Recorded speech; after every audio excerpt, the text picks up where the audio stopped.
What's going on, gamers? Just wanted to precursor the video you're about to watch. There is a pretty intense content warning for pretty much the whole video. If you're sensitive to things like gun violence, suicide, homophobia, and sexual assault, maybe just skip this one. That's okay. It's a very heavy subject matter, but this is kind of my magnum opus. I've been working on this video for a while, and hope you enjoy it. Stay tuned to the end of the video to find out why I'm wearing this way too small shirt. Enjoy.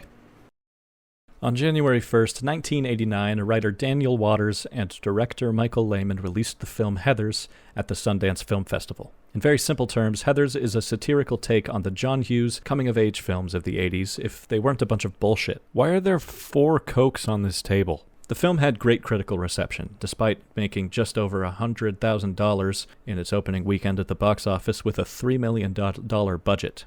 If you don't know much about movies, that's really bad. That fucking sucks. The cast includes Winona Ryder as Veronica Sawyer, Christian Slater as Jason Dean, Kim Walker, Liz Ann Falk, and Shannon Doherty as Heather Chandler, McNamara, and Duke, respectively. Patrick Lebiorto, that's probably wrong, as Ram, and Lance Fenton as Kurt Kelly. Most of the cast were actually real teenagers at the time of filming, except for Liz Ann Falk and Kim Walker, who were 23 and 20. Winona Ryder was 16, Christian Slater was 19, and Shannon Doherty was 17. Kurt and Ram were also 23. Unfortunately, Kim Walker, who was actually dating Christian Slater at the time of filming, died of a tragic brain tumor in 2001. To briefly summarize the plot, because I'm about to get into it in way more detail later, Heathers follows Veronica Sawyer, a high school senior who is really good at forgery and being in the 80s. Veronica is on the Eddie Brock side of a symbiotic relationship with the 3 most popular girls in school, Heather Chandler, the leader, Heather McNamara, and Heather Duke, who all use Veronica to commit federal crimes in a high school lunchroom. Veronica then meets bad boy Redditor JD, who is epic and dresses like the Columbine kid, and for good reason, because he's a fucking freak. Veronica's all about this, though, despite the fact that he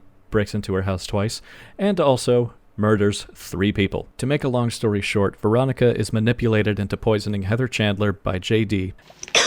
Corn nuts! And then they make it look like a suicide by annotating the bell jar. I'm realizing as I watch this that I mixed up a lot of story plots with the musical, and I'm sorry. This sends the whole school into a performative display of suicide awareness, led by the hippie teacher Miss Fleming. After this, Kurt and Ram, the 80s jock stereotypes, try to get with Veronica and McNamara while they are blackout drunk, falling down in mud and cow shit. This inspires JD to convince Veronica to fake another suicide by using non-lethal bullets to try to frame Kurt and Ram as gay lovers.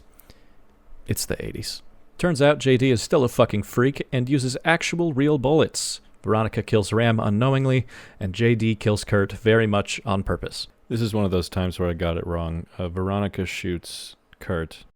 Another flurry of the 80s equivalent to Instagram activist infographics blows through the school and gets so intense that McNamara tries to attempt her own real suicide via overdose, as well as Martha Dunstock, who's the film's fat phobia punching bag, who walks into traffic with a suicide note taped to her chest. During all of this, by the way, Heather Duke, also known as Gretchen Wiener's Prime, has been pursuing her dream of taking Heather Chandler's place as the Queen of Westerberg. Veronica ditches JD when she finally catches up with the audience and realizes he's a murderous psychopath, but it is too late. JD has already planned and organized a teenage genocide by planting bombs under the school's gym during a pep rally and tricking every student in the school to sign a mass suicide note because we live in a society. Keep it up and down up. Veronica finds him in the boiler room and manages to stop him as well as the bomb. JD, realizing that he's been fully beat, takes the bomb out to the front of the school and kills himself, sparing everyone inside. Veronica goes back inside, steals the red scrunchie, and invites Martha, who is now wheelchair-bound, to her house for a movie night. All is well. Society is safe forever. The movie is absolutely incredible. It's the perfect example of how to do satire correctly. Now, while listening to that synopsis, you may have thought, wow, that is a lot of stereotypes that did not age well. Alright, you piece of shit fat. You like to suck big dicks? Cut it out. That's the point. Every single character in this film is a cartoon. The jocks are bumbling morons who are nothing but Letterman jackets for the whole fucking movie, and the popular girls are evil geniuses.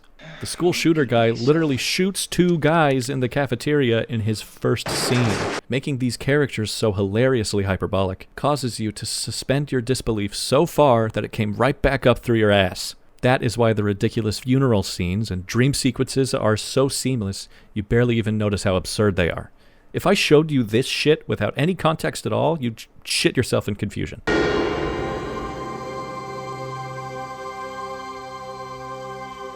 Eskimo.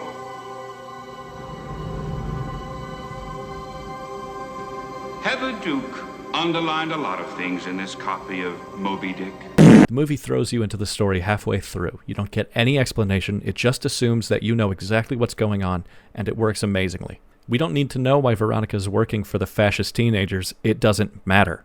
JD is a fucking freak. Veronica's with him because he doesn't follow any of the other rules that she's been indoctrinated to, and that gets her fucking pumped. He's not popular, he's not a jock, but he's also not a nerd either. She's never seen someone who refuses to conform to the unspoken high school hierarchy. He also brings guns to school, and that's epic.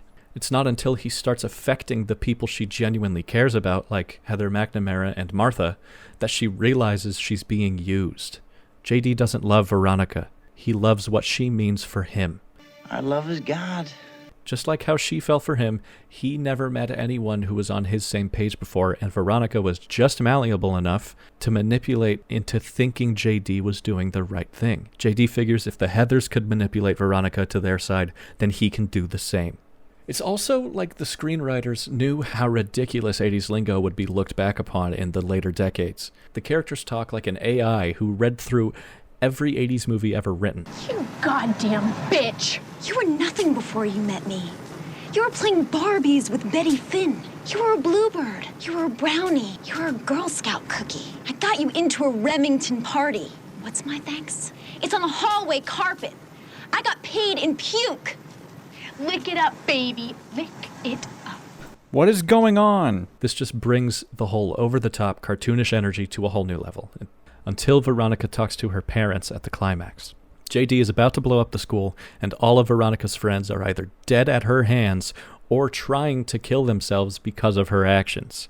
When Veronica rants to her mother that being a teenager fucking sucks and adults never take them seriously, her mom is like, when teenagers complain that they want to be treated like human beings, it's usually because they are being treated like human beings. and they're both right. Adults tend to forget how torturous being a teen was. It fucking sucked. Yeah, well, I guess I picked the wrong time to be a human being.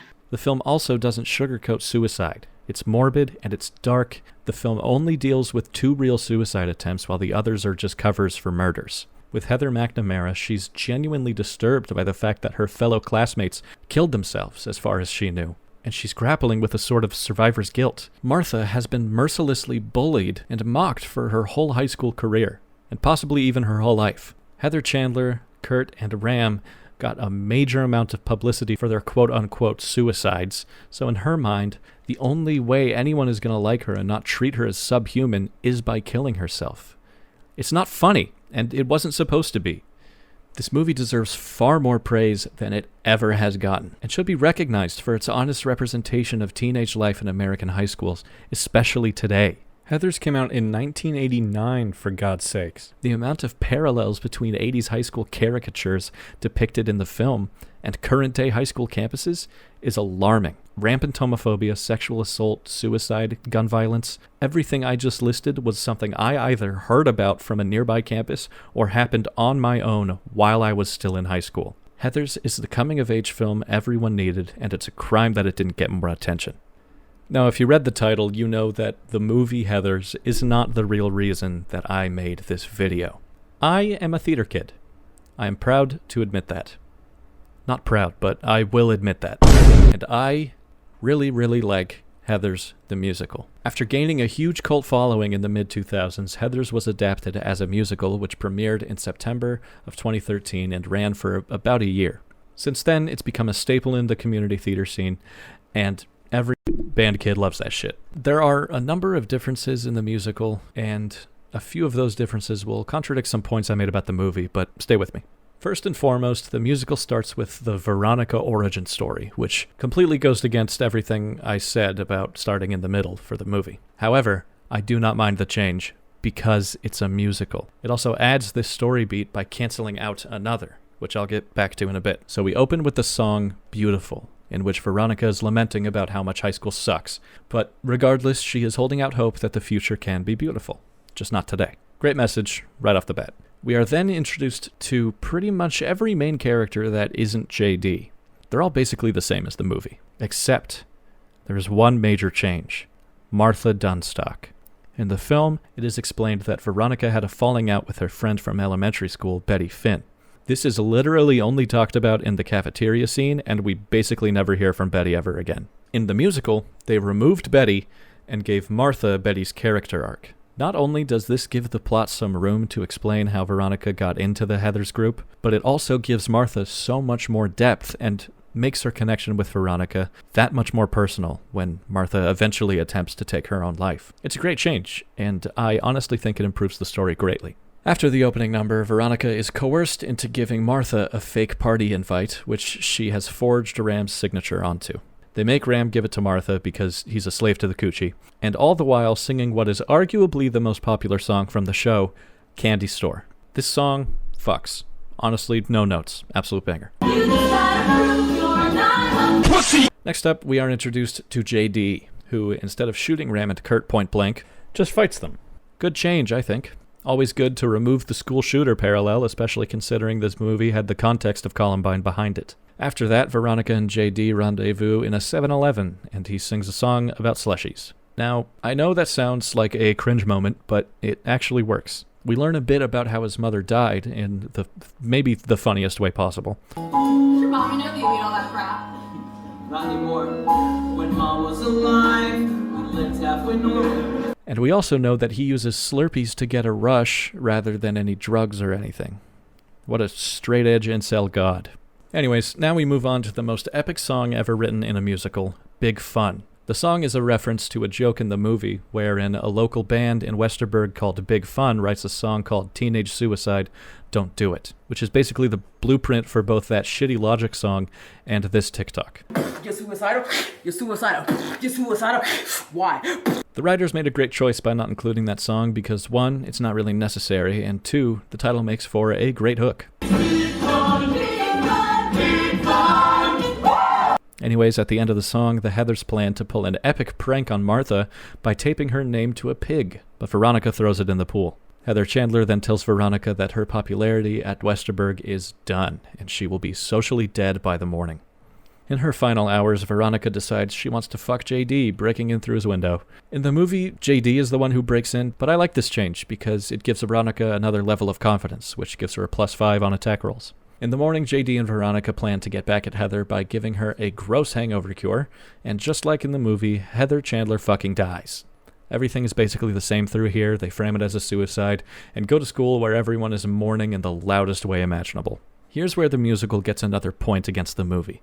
McNamara and Duke are actually on the date with Ram and Kurt when McNamara calls Veronica, asking her to come get them because the boys are drunk and trying to woohoo. Veronica arrives, and so commences the funniest, most ridiculous, hilarious song ever written in history, and it's about 2 drunk dipshits with blue balls. There is no universe where this song works in any other musical, but it fits so perfectly here.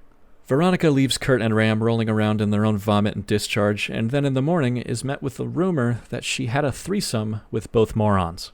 A big sword fight in her mouth is equally as funny, and also kind of terrifying. There's a disturbing mob-like energy behind it, as the whole school mocks Veronica for something she never did. JD tries to defend her honor like a good Redditor, but gets absolutely walloped. A small reprise plays of the shouting section from Beautiful, but with an extra layer attached. Instead of random, unrelated insults, the word slut is thrown in multiple times, crescendoing at the end when Kurt and Ram both button the song by calling Veronica a whore.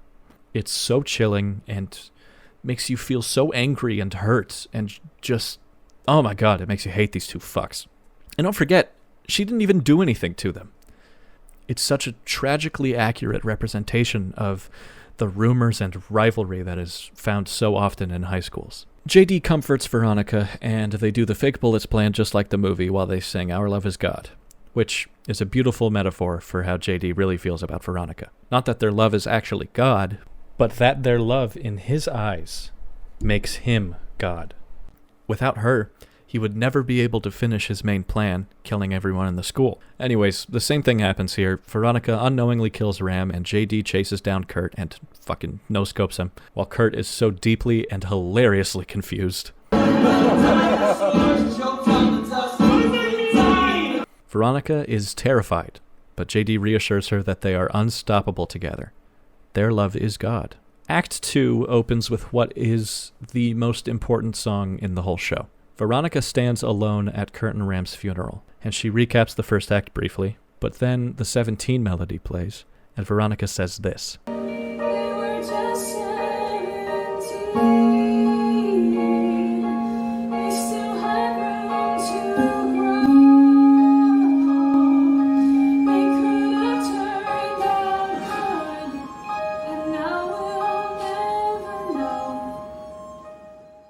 It is a gorgeous line, and I'll explain why it's so important later. Anyways, the cast sings Dead Gay Son, hilarious song and a great reference to the movie. I love my dead gay son. And the story continues. Veronica confronts JD and tells him that they have to stop doing this shit. They sing 17, and I have just a couple of things to say. Basically, this song is an ultimatum for JD. Either he stops playing God or Veronica leaves. The only reason she doesn't just fuck off immediately is because, despite all the shit that he's done, she still loves him. JD, in this version, does love Veronica to an extent. He even asks himself in the song, can we be 17? But what he's essentially asking himself is, can I really just live a normal teenage life? JD tells Veronica that he chooses her, and they kiss. However, he's a sneaky little liar, a scheming little scamp, and he's lying the whole fucking time. After 17, there's a quick scene where Martha tells Veronica she doesn't think Ram and Kurt killed themselves because she knows Ram isn't gay. They had a moment in kindergarten, Ram and Martha, and she never really let it go. I neglected to mention earlier that Heather Chandler follows Veronica around as a sort of post-mortem inner monologue, as well as Kurt and Ram after a while. So yeah, that's actually kind of important.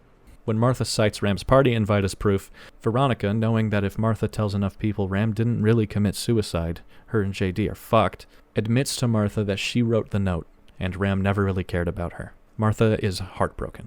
Next up, Shine a Light, sung almost exclusively by Miss Fleming. In this song, the whole school is having a weird intervention where everyone shares the shit that they deal with, all the while being filmed by a news channel the whole time. After Fleming hits the sickest note ever, the song ends, and McNamara grabs the mic. She confesses that she's been having a lot of trouble dealing with the fact that all these people she was close with have been committing suicide. She then sings Lifeboat, a beautifully short song that perfectly explains how it feels to deal with depression and anxiety, likening it to being stuck in the middle of an ocean with no way out and no one to help you. It's such a crushing moment, but Duke immediately steps up and reminds McNamara that if she doesn't like her life at Westerberg, she can always go somewhere else. Essentially a rewrite of the message that every depressed teen has been told. Your problems don't matter, just stop being sad. McNamara runs to the bathroom where she's met with a disturbing inner monologue in Shine a Light reprise. Duke is standing over McNamara, shouting that she should kill herself, and that no one wants to hear her whine anymore. The song crescendos as the voice of Duke and the other students convince McNamara that she's going to die alone, and Heather Mac finally throws back a bottle of pills, attempting to kill herself. It's a very dark, unsettling scene, and I'm grateful to the writers for not sugarcoating the intensity of the lyrics. Veronica arrives, forces the pills out of Heather's mouth, and the two sit on the bathroom floor, finally connecting with one another as human beings. Moving on, Veronica goes to JD's place, where he claims that she should have let Mac die, because one more dead Heather is a good thing. He then shoots a TV for literally no reason, and she decides that they're done, because he broke their promise. She leaves, and we continue on with the show. The students do a little chant about a pep rally coming up, and JD blackmails Heather Duke with old pictures of her and Martha hanging out as toddlers. Duke lets him know that no one cares about the past, and no one cares about Martha Dump Truck. This segues into the most crushing song in the whole show. I'm going to spend a while talking about this song, so bear with me. Martha steps downstage, alone, and the song begins. She sings this story about a boy from kindergarten, Ram.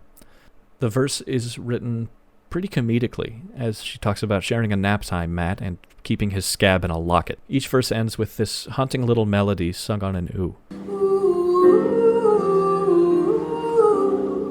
She goes on to say that as they grew up, he drifted away, as did everyone else in her life. She steps up to center stage, stating that any dream worth having is a dream that shouldn't have to end, and she's going to build a dream that she can live in, and she's not waking up. The music swells as Martha describes flying over the town with her kindergarten boyfriend to a new kindergarten where they can sleep forever. The song ends on that same little melody and gently fades to black as Martha jumps off of a bridge. Kindergarten Boyfriend is haunting and so perfectly written. After listening, you'll notice that there isn't a single rhyme in the lyrics. Not once. The reason that we don't hear any rhymes in this song, which is the only one on the show that does this, by the way, is because we aren't just listening to another musical number, we're listening to Martha read her own suicide note. Kindergarten Boyfriend is a masterclass in literature. After describing watching Ram fall asleep at nap time, she says, "Then he woke up." In the next verse, she goes on to sing, "He didn't care if I was thin or pretty, and he was mine until we hit first grade. Then he woke up." This song is so gorgeous and heart-wrenching, and the actress who played Martha off Broadway is absolutely incredible. Once the song is finished, we see Heather, Mac, and Veronica playing croquet when Duke comes along and tells them to sign a petition for a day of remembrance honoring suicide victims. Heather Duke tells Veronica it was all JD's idea, and Veronica refuses to sign and tells Duke to throw out the whole thing. Duke then explains that she'll just fake Veronica's signature like she did with Martha's. When Veronica asks what the fuck that's supposed to mean, she then tells Veronica about Martha's suicide attempt, which left her in the hospital, marking it off as another geek trying to imitate the popular people and failing miserably.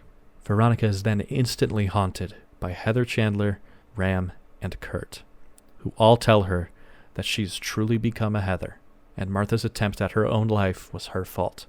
Veronica goes home where her parents have been waiting, and they inform her that JD came by and told them Veronica was considering suicide, showing her a copy of Moby Dick that JD has been annotating in her handwriting. Veronica goes up to her room as the music speeds up, and the ghosts of Ram, Kurt, and Chandler become this incessant mob of anxiety, finally ending when JD breaks in through her window. Veronica is able to hide in the closet just before JD enters, keeping him from getting in. JD then tells Veronica his plan to blow up the whole school and reads the school-wide suicide note. JD then erupts in this psychotic musical number, shouting that Veronica and him are meant to be together and he needs her to finish his plan. Finally, he bursts through the closet where he finds Veronica hanging by a noose. The music slows as he watches her hang until he triumphantly exclaims that he'll do this without her if he has to. He leaves, Veronica follows, and the whole show turns into this sick-ass action movie, with Veronica reprising Dead Girl Walking with this fucking rad rock anthem behind her as she heads for the high school pep rally to stop JD. Once Veronica finally arrives at the school, Miss Fleming directs her towards... Once Veronica finally arrives at the school, Miss Fleming directly... When Veronica finally arrives at the school, Miss Fleming directs her towards the boiler room, where she meets JD, who is setting up a bomb under the bleachers. The two get into a little fight, which leaves JD shot, and Veronica, assuming he's dead, takes the bomb to the football field, where she plans to let it go off in a final sacrifice. Suddenly, JD limps his way on in, takes the bomb, and sings one last Our Love Is God, to which Veronica says, "Say hi to God." And the bomb goes off, killing JD for good in a fucking rad lighting cue, I must say. Chicken. We'd like to take a moment to announce that. Now, the finale for this musical is, in my opinion, one of the best finales ever written. All living students and faculty of Westerberg pile onto the football field where they presumably find the charred remains of JD, but that's missing from this show for some reason. Veronica limps forward, takes the red scrunchie from Heather Duke and holds it in the air, declaring that the cliques and bullshit at Westerberg is done, because she's the new sheriff in town. Martha rolls in on a motorized wheelchair, and Veronica asks if she's free to spend the night watching movies and popping some Jiffy Pop, something with a happy ending. Martha asks, are there any happy endings? Veronica continues, saying that there could still be more Heathers in the future, but she'd be honored if Martha would be her friend. The finale for Heathers the Musical is titled 17 Reprise, but that's mostly only true for the first half of the song. They sing together, Veronica and Martha, saying, "We can be 17, we can learn how to chill." And the one line that gives me fucking chills every time I hear it. If no one loves me now, something's I'll come back to this shortly. The cast joins in and they continue singing. Veronica offers for Heather McNamara to join her and Martha. Heather Mac breaks from Duke's grasp and grasps Veronica's hand, while they all sing of hope for the future, exclaiming, "Maybe we won't grow old, and maybe then we'll never die." This is where the song shifts from the 17 melody back to the opening number. Beautiful. The cast faces the audience, repeating, "We'll make it beautiful," as Chandler, Kurt, and Ram step up behind them, watching over. The song ends on a huge, triumphant note, and the lights cut right to a blackout, with the silhouette of Kurt, Ram, and Heather Chandler remaining just for a fraction of a second. Real quick, back to the line from earlier. "If no one loves me now, someday somebody will." I swear it's one of the best lines ever written in a musical. It may seem kind of out of place at first, maybe a little deep, but it's a direct message to those with thoughts of suicide. Shit might fucking suck right now, and it will suck sometimes in the future, but things will get better. You just have to see for yourself. Heathers is often overlooked when discussing musical theater, but it's one of the more intelligently written shows out there, with important messaging, a lot of depth, and fascinating character study. It's brilliantly adapted, and it's also one of the best rock musicals out there. All I'm saying is Lawrence O'Keefe and Kevin Murphy could do Jesus Christ Superstar, but Andrew Lloyd Webber couldn't even dream of doing Heathers. After Heathers closed in 2014, it was only really seen in community theater productions around the country, including the infamous Illegal Heathers.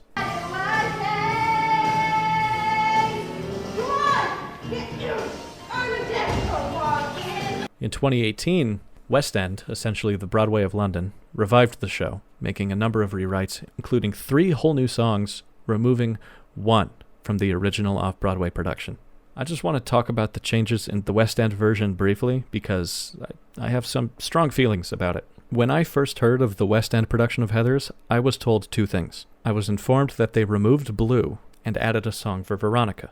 Here's the thing. I didn't really like Blue when I was first getting into Heathers. I just thought it was kind of stupid and unnecessary. This was, of course, before I heard the other songs not on the cast recording, Big Sword Fight in Her Mouth and Prom or Hell, the Act 2 opener. Those songs give very important context to Blue, highlighting that while Kurt and Ram were no doubt assholes, they still had room to grow, and were just stupid, drunk teenagers being creeps. They have the opportunity to learn from their mistakes. Heathers West End fucked this up so dramatically that it's honestly ridiculous. Blue was replaced with You're Welcome, hilarious in name only. What can I say except... The song takes Kurt and Ram from being annoying dipshit jock stereotypes and turns them into very uncomfortably real and dangerous rapists. It's like the writers thought it'd be a real cool character arc if Kurt and Ram suddenly became every woman's worst nightmare. Throughout the song, they're telling Veronica that she's asking for it because of her dress, chasing her about the stage, and telling her you're welcome for making her what she is now at Westerberg. It's a brainless decision putting this in the show.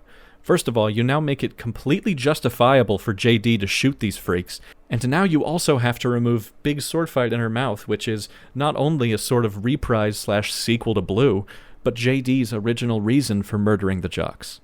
Not to mention Veronica's they were just 17, they still had room to grow, they could have turned out good, but now we'll never know, which they somehow still left in, doesn't really make any fucking sense anymore. Once you rape someone, you're always a rapist. You can't really fucking improve on that. When you kill somebody, you don't just donate to some charities, educate yourself on the value of human life, and suddenly stop being a murderer. They changed a whole bunch of shit at West End, and every single change sucks so much. They added a song for Veronica, which is now just a long-winded version of her scene with JD when she tells him that they're done. They gave Heather Duke a whole song for some fucking reason, and added more lines to Veronica's mom. Also pointless. They also rewrote a few lines in other songs. They took out the weed line in Big Fun, which is just so lame. They also changed the Gotta Be Trippin' on Shrooms line in Yo Girl, which is also lame. God, I fucking hate British people. Also, everyone talks so weird, and I get that they're all doing American accents as English people, but if you're gonna change all this shit, then you may as well just set it in fucking Smethwick or something. You sent me a message first, yeah? I live in Smethwick, Birmingham. If you want the fucking brawl, come down Smethwick, ask for Danny G. I'll come out my house and I'll break your fucking legs. Why would you keep it in Ohio if most of your cast sounds ridiculous doing these accents? JD sounds like some hipster cowboy from Orange County. I don't know what your problem is, but I bet it's really hard for you to pronounce. And Heather Chandler isn't even fucking trying. Also, they're all way overacting. Every line is either screamed or read in the most high school theater way imaginable. Martha seems a lot less like a sweet misunderstood high school girl, and a lot more like a weird annoying cat lady in her 40s. And why the fuck is Heather Chandler yelling in this line? Are we gonna have a problem? In summary, I hate West End Heathers and everything the British have done to this world. All my homies hate British people. Now, for those of you who didn't get 2 minutes into the video, checked the runtime, and said fuck that and shut off your computer, there has been a point to this video.